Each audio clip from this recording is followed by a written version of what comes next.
വിദേശ നാണയ വിനിമയ ചട്ടം ലംഘിച്ചു എന്നാരോപിച്ച് ED എൻഫോഴ്സ്മെൻറ്റ് ഡയറക്ടറേറ്റ് ഗോകുലം സ്ഥാപനങ്ങളിൽ പരിശോധന നടത്തിയ വിവരം നമ്മൾ അറിഞ്ഞു. ഇന്നിപ്പോൾ അദ്ദേഹത്തിനോട് നേരിട്ട് കണക്കുകളുമായിട്ട് ഹാജരാകാൻ നിർദ്ദേശിച്ചിരിക്കുകയാണ് ED. എന്താണ് സാർ ഈ ED ഇങ്ങനെ വിടാതെ ഗോകുലം ഗോപാലിനെ പിന്തുടരുന്നത്? കള്ളം കാണിച്ചവരെ പിന്തുടരേണ്ടി വരും എന്ന് വിചാരിച്ച് ഗോകുലം ഗോപാലിനെതിരെ നടപടി ഉണ്ടാകുമെന്നല്ല അതിനർത്ഥം. കാരണം 100 കേസ് അന്വേഷിച്ച പ്രതികളാവപ്പെടുന്നത് അവസാനം ശിക്ഷിക്കപ്പെടുന്നത് 2 പേര് മാത്രമാണ്. അതാ പ്രയാസമാണിവർ. ഈ കള്ളം ചെയ്യാൻ അറിയാവുന്നവന് പിടിച്ചു നിൽക്കാനും അറിയാം. അങ്ങനെയാണ് ഈ കള്ളം ചെയ്യുന്നത്. ഇത് കുറച്ച് അന്വേഷണം നടത്തി കള്ളം പുറത്തു കൊണ്ടുവരാമെന്നല്ല, അതിനപ്പുറം പ്രയോജനം ചെയ്യാൻ സാധ്യതയില്ല. ഇപ്പോൾ എല്ലാവരും പറയുന്ന എമ്പുരാൻ സിനിമയുടെ പേരിലാണ്.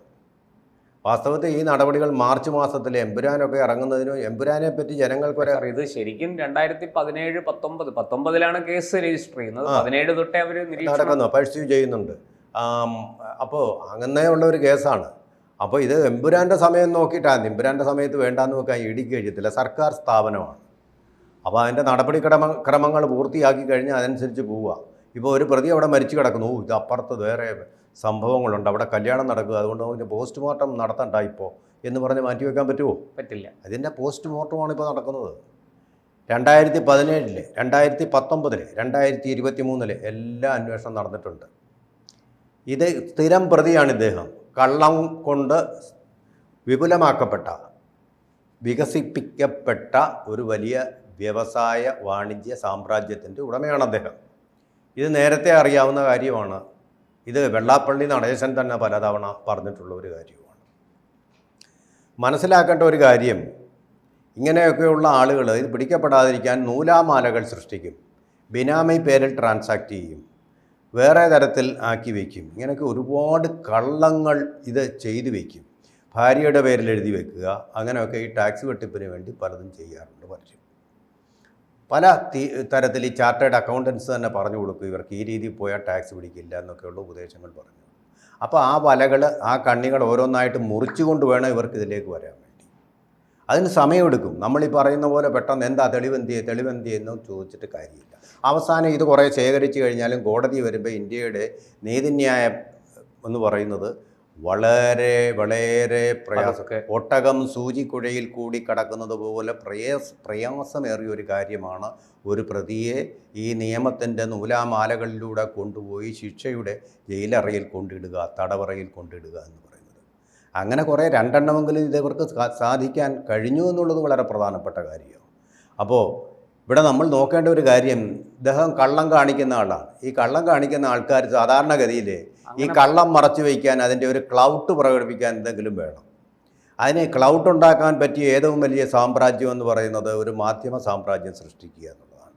അതിനു വേണ്ടിയിട്ടാണ് ഗോകുലം ഗോപാലൻ ഈ ഫ്ലവേഴ്സ് എന്ന് പറയുന്ന വാർത്താ ചാനൽ 24 മണിക്കൂർ ഉൾപ്പെടെയുള്ള അദ്ദേഹത്തിൻ്റെ വ്യവസായ സാമ്രാജ്യം തുടങ്ങിയതും അതിനു വേണ്ടിയിട്ട് തന്നെ. ഒരു ക്ലൗട്ട്, ആ ക്ലൗട്ട് ഉപയോഗിച്ചുകൊണ്ട് ഈ കള്ളത്തരങ്ങളിൽ പിടിച്ചു നിൽക്കാം എന്നുള്ളതാണ്. എന്നാൽ പക്ഷേ നരേന്ദ്രമോദി ഗവൺമെൻറ്റിൻ്റെ അടുത്ത് ഈ കള്ളങ്ങളൊന്നും ചിലവാകില്ല. പത്രക്കാരുടെ കള്ളങ്ങളും പത്രസ്ഥാപന ഉടമകളുടെ കള്ളങ്ങളും ഒന്നും അവിടെ ചിലവാകില്ല. അതുകൊണ്ടാണ് ഈ എക്കണ്ട പത്രപ്രവർത്തകർക്ക് അത്രയും അദ്ദേഹത്തിനോട് വിരോധം. കരുണാകരൻ്റെ കാലത്തോ ഇന്ദിരാഗാന്ധിയുടെ കാലത്തോ അങ്ങനെയല്ല. പത്രക്കാർ എന്ന് പറഞ്ഞു കഴിയുമ്പോൾ ആ കേസിൽ നിന്ന് വിടുതൽ നൽകും ആ സ്ഥാപനത്തിന്. അങ്ങനെ മുഖ്യമന്ത്രിയുടെ അടുത്തും കെ കരുണാകരൻ്റെ അടുത്തും ലീഡറുടെ അടുത്തും എത്ര പേര് ശുപാർശ പറയുന്നത് ഞാൻ നേരിട്ട്, മാധ്യമ സ്ഥാപനങ്ങൾ തന്നെ ശുപാർശയുമായിട്ട് അദ്ദേഹത്തിൻ്റെ മുമ്പിലിരിക്കുന്നത് ഞാൻ കാണാൻ യാദൃച്ഛികമായിട്ട് ഇടയായിട്ടുണ്ട് പലപ്പോഴും. അങ്ങനെയൊക്കെ വലിയ കള്ളങ്ങളൊക്കെ കാണിക്കും കേന്ദ്രത്തിൽ. അതിന് പത്രക്കാരെ തന്നെ ഏജൻറ്റുമാരായിട്ട് ഉപയോഗിച്ചുകൊണ്ട് ദല്ലാൾമാർ, ഇടനിലക്കാരായിട്ട് ഉപയോഗിച്ചുകൊണ്ട് പല പരിപാടികളും നടന്നിട്ടുണ്ട്. അങ്ങനെയുള്ള ദല്ലാൾമാർ പത്രപ്രവർത്തനം വലുതായിട്ട് അറിയത്തില്ലെങ്കിലും വളരെ പ്രശസ്തരായിട്ട് തീർന്നിട്ടുണ്ട്. ദല്ലാളുടെ കാര്യങ്ങളിൽ രക്ഷിക്കാനുള്ള ആളെന്നുള്ള രീതിയിൽ അങ്ങനെയുള്ള ദല്ലാ പ്രവർത്തനം നടത്തുന്ന ധാരാളം പേര് ഇപ്പോഴും ഉണ്ട്. പക്ഷേ നരേന്ദ്രമോദിയുടെ അടുത്ത് ഇതൊന്നും ഫലിക്കുകയില്ല. സാർ, ഇവിടെ ഇപ്പോൾ ഈ പറഞ്ഞതുപോലെ ഈ ഫെമ ചട്ടലംഘനമാണ് പ്രധാനമായിട്ടും അവർ ചൂണ്ടിക്കാട്ടുന്നത്. അതെ. ഇപ്പോൾ കഴിഞ്ഞ റെയ്ഡിൽ അദ്ദേഹത്തിൻ്റെ വസതിയിലും ഓഫീസിലും ഒക്കെ റെയ്ഡ് നടന്നു. കോഴിക്കോട്, കൊച്ചി, ചെന്നൈ, കോടമ്പാക്കത്തെ ഓഫീസിലും ഒക്കെ റെയ്ഡ് നടന്നു. അപ്പോൾ ആ റെയ്ഡിൽ കണ്ടെടുത്ത രേഖകൾ അത് വെച്ചുകൊണ്ട് അദ്ദേഹത്തെ ചോദ്യം ചെയ്തു. 5.5 മണിക്കൂർ 7.5 മണിക്കൂറൊക്കെ ചോദ്യം ചെയ്തു. 2 ദിവസം ചോദ്യം ചെയ്തു. ഇപ്പോൾ ഇതാ രേഖകളുമായിട്ട് നേരിട്ട് ഹാജരാകുക അല്ലെങ്കിൽ പ്രതിനിധിയെ അയക്കുക എന്നാണ് ED നിർദ്ദേശിച്ചിരിക്കുന്നത്. അപ്പോൾ ഇപ്പോൾ കൃത്യമായിട്ടും ആ ഫെമ കേസിലാണ് കൂടുതൽ കോൺസെൻട്രേറ്റ് ചെയ്തിരിക്കുന്നത്. മറ്റത് നമ്മളിപ്പോൾ അങ്ങ് പറഞ്ഞതുപോലെ അത് ടാക്സ് വെട്ടിക്കലാണ്, അത് പിഴയടച്ചാൽ തീരുന്ന കുറ്റമാണ്, അത് വലിയ മാരകമായ വകുപ്പുകളൊന്നും അതിനകത്ത് ഇല്ല. പക്ഷെ ഇതങ്ങനെയല്ല, ഇത് വളരെ കുറെ കൂടെ, ഇത് വിദേശത്ത് നിന്ന് വലിയ തോതിൽ ഏതാണ്ട് 590 കോടി രൂപ കണ്ടെത്തിയത് അവർ 1000 കോടി രൂപയുടെ എങ്കിലും ഫെമ ചട്ടലംഘനം നടന്നതായിട്ട് അവർ കരുതുന്നു, അന്വേഷണ ഉദ്യോഗസ്ഥർ കരുതുന്നു. പക്ഷേ ഈ 595 കോടിയിൽ തന്നെ ഏതാണ്ട് പകുതിയിൽ കൂടുതൽ ക്യാഷായിട്ടും ബാക്കി ചെക്കായിട്ടുമാണ് വന്നിരിക്കുന്നത്. അപ്പോൾ അതിൻ്റെ വിശദാംശങ്ങളാണ് ഇപ്പോൾ ED ആവശ്യപ്പെട്ടിരിക്കുന്നത്. അതെ, ഇത് കണ്ടുപിടിച്ചത്, ഇനി കണ്ടുപിടിക്കാനിരിക്കുന്നത് അതിലധികം ഉണ്ട്. അപ്പോൾ ഇതിൻ്റെ കണക്കുകളാണ് ഹാജരാക്കാൻ ഇപ്പോൾ പറഞ്ഞിരിക്കുന്നത്. കണക്കുകൾ മാച്ച് ചെയ്യുന്നില്ല, അതാണ് പ്രശ്നം. ഇത് നികുതി കൊടുത്തിട്ടില്ല എന്ന് മാത്രമല്ല, ഇത് അക്കൗണ്ടബിളായിട്ടല്ല. ഇന്ത്യ ഗവൺമെൻറ് അറിയത്തക്ക ഏതെങ്കിലും ഒരു വിദ്യ ഉപയോഗിച്ചുകൊണ്ടും ഫെമ ചട്ടം എന്ന് പറഞ്ഞ് ചട്ടമുണ്ട്. വിദേശത്തു നിന്ന് പണം സ്വീകരിക്കുന്നതിന് അതിൻ്റെതായ ചട്ടമുണ്ട്. അത് ഗവൺമെൻറ്റിനെ അറിയിക്കാതെ ഇങ്ങോട്ട് കൊണ്ടുവരാൻ പാടില്ല. ഇത് കുറച്ചുകൂടെ കർശനമാക്കി ചിട്ടിക്ക് പ്രവാസികൾ ചിട്ടിക്ക് ചേർന്നു എന്നുള്ള നിലയ്ക്കൊക്കെയാണ് അത് പോകുന്നത്. അതിന്റെ വിശദാംശങ്ങൾ നമുക്ക് നമ്മുടെ കൈവശം വന്നിട്ടില്ല. എങ്കിലും അറിഞ്ഞിടത്തോളം ഇതൊക്കെയാണ് അതിനകത്ത് നടന്നിരിക്കുന്നത്. അത് വളരെ സ്ട്രിക്റ്റാണ്. ഈ ഫെമ വിദേശത്തുനിന്ന് ഇങ്ങോട്ട് വരുന്ന ഫണ്ടെന്ന് പറയുന്നത് പണ്ട് മുതലേ, ഇപ്പോഴല്ലത്. ഈ ടാക്സ് വെട്ടിപ്പെന്ന് പറയുന്നത് നിസ്സാരമായിട്ടുള്ളൊരു കുറ്റമാണെങ്കിൽ അത് ടാക്സ് റവന്യൂ റിക്കവറി മൂലം അത് തിരിച്ചു പിടിക്കുക, അത് മാത്രമേ ചെയ്യുള്ളൂ.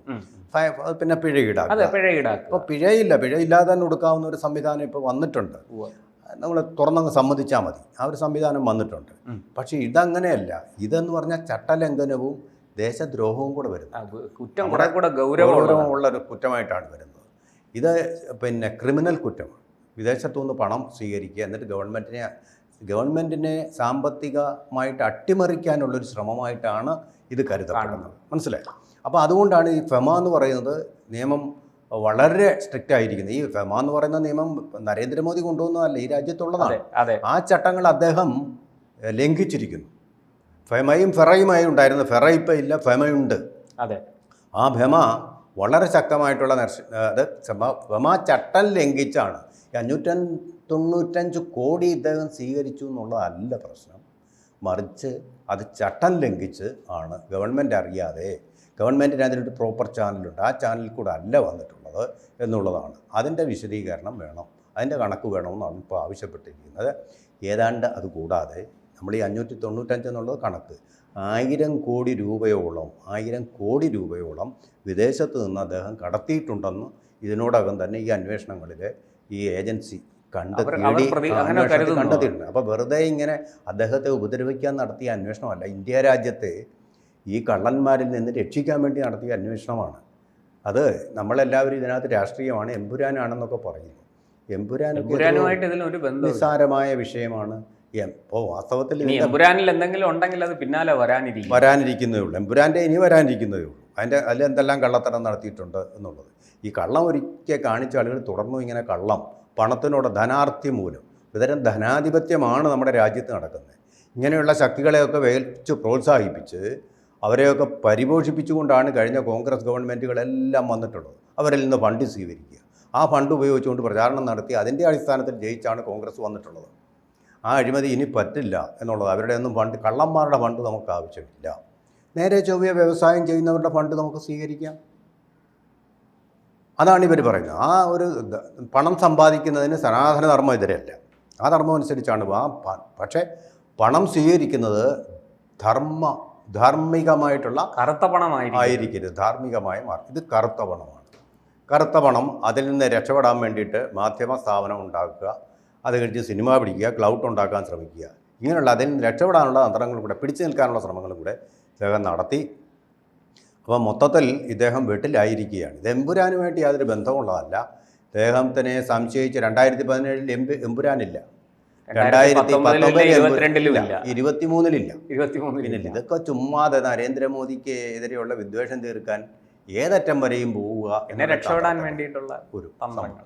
കൂടുതൽ വാർത്തകളും വിശേഷങ്ങളും നിങ്ങളിലേക്ക് എത്താൻ ABC മലയാളം സബ്സ്ക്രൈബ് ചെയ്യുക, ബെൽ ബട്ടണും അമർത്തുക.